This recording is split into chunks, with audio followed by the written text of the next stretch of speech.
ইলেকশনের প্রিপারেশনে ফুল দমে চলছে। ইলেকশন 15ই ফেব্রুয়ারির আগে ফেব্রুয়ারি প্রথমার্ধে হবে, এইটা কোনো শক্তি নাই এই ইলেকশনকে পিছনে।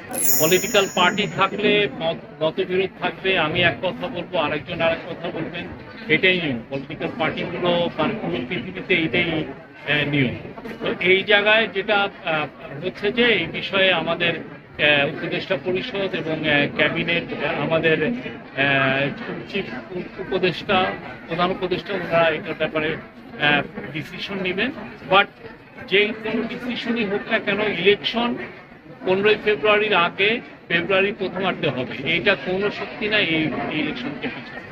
এখানে আমরা প্রতিজ্ঞাবদ্ধ এবং ইলেকশন ঠিক সঠিক সময় হয়ে যাবে, জাতির জন্য, পলিটিক্যাল পার্টির জন্য, সবার জন্য, এবং আমাদের ডেমোক্রেসিতে উত্তরণের জন্য যেটা মঙ্গলজনক, যেটা সবচেয়ে উত্তম, সেই কাজটাই চিফ অ্যাডভাইজার করবেন।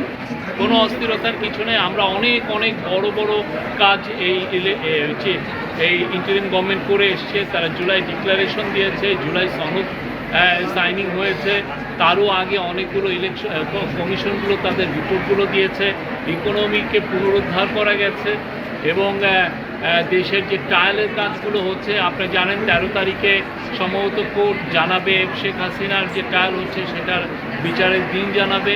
অন্যান্য যতগুলো ইস্যু আছে সবগুলো ইস্যুই কিন্তু হচ্ছে। আর ইলেকশনের প্রিপারেশনে ফুল দমে চলছে, মানে আসতে বললে ভুল হবে, খুবই ভালো গতিতে ফুল দমে চলছে ইলেকশনের কাজ।